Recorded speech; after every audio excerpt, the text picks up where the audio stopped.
Hi everyone and welcome back for another fly tying tutorial. Today I'm going to tie you a Euro Nymph.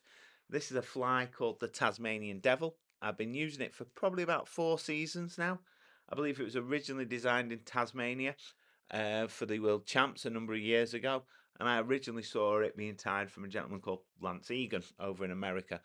As I say, I tie it anywhere from a 2.5 mil right up to a 4 mil, and it's been devastating for both grayling and trout. So without further ado, let's get tying.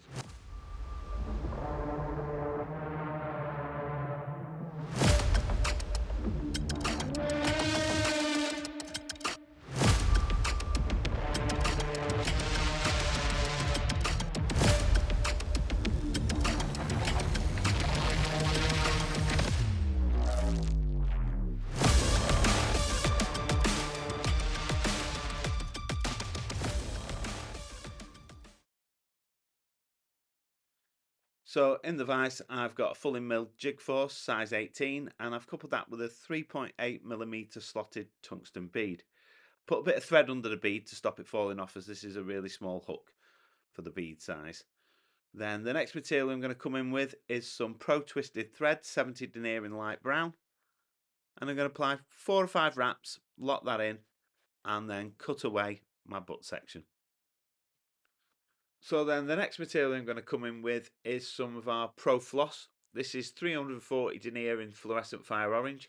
It's great that they actually come in 2 different deniers, so I can get away with just using one strand for these hot spots or for these tags. So I'm going to lift that under my thread, pull it onto the top of the shank, and just slide it down, being careful not to pull it too far. And then I'm going to tie that right on top of the shank. And I'm going to stop just before the bend. So then I'm going to use the bend of the hook to gauge how long I want the tag, and I'm going to cut that off. And now the next material I'm going to come in with is some new material from Fully Mill. This is the Pro Wire Small 0.1mm in copper. So this isn't actually available yet. It's coming in the next few months. So I'm going to wind that back up to behind the bead, and I'm going to lock this wire in on my side, and I'm going to tie down to where we tied that butt section in. So just stop there. And now we're going to tie in the dubbing for the body. So this is Eco Warrior dubbing, light hairs here. So really nice dubbing, really easy to dub with. It's got quite a few guard hairs in it as well. So I'm going to not put too much on. I'm going to just create a nice noodle. And I want to create a little bit of a taper. So I'm going to wind that up. Just making sure I don't push that tail over. And I'm going to stop there. And then I'm going to counter rib this. So I'm going to come under the hook and round. I'm going to put a few extra turns on because I'm going to use the rotary section of my vise here now, just so I get a nice even rib. I'm going to wind that up to behind the bead, and then I'm going to lock this off with my thread, and then I'm just going to helicopter this out of the way. So what I'm going to do now is I'm going to add a little bit more of that Eco Warrior dubbing, because I want to create a little bit of a bump for when I tie my CDC collar in. So you don't want too much, but what this will do, this will help that CDC stand proud of the shank of the hook and not collapse against the body when it's in the water. Just create a bit more movement, I believe. So a little bit of a bump there. And then I'm going to take some of our premium CDC in natural. And I'm going to take one side of that feather into a CDC clip. And I'm going to split thread this now. So I'm just going to counter spin my thread to flatten it.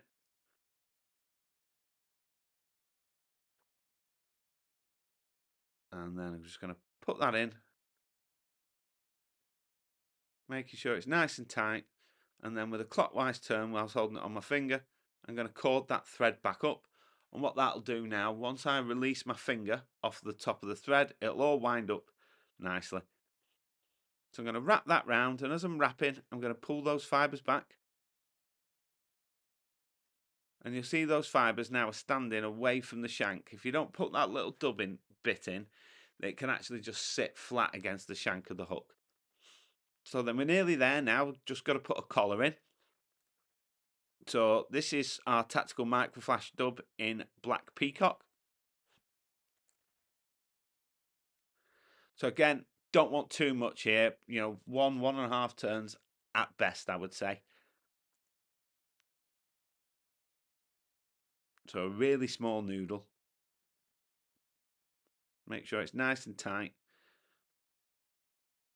You know, I've got less, I've probably got 1.5 centimeters there.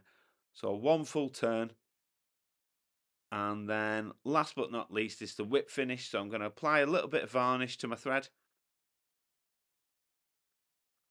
And I'm going to do 2 3-turn whip finishes as always, just for extra security. So 1 and 2. And then we can cut our thread away. So that's the finished fly. Now I've got a bit long CDC there, so I'm just going to pinch it off just to shorten it a little bit. There you go, happy with that now. So that's the finished pattern. So as I say, it's definitely one you want to get in your boxes and give it a try. Let me know how you get on. So thanks for tuning in, everyone, and I'll see you on the next video.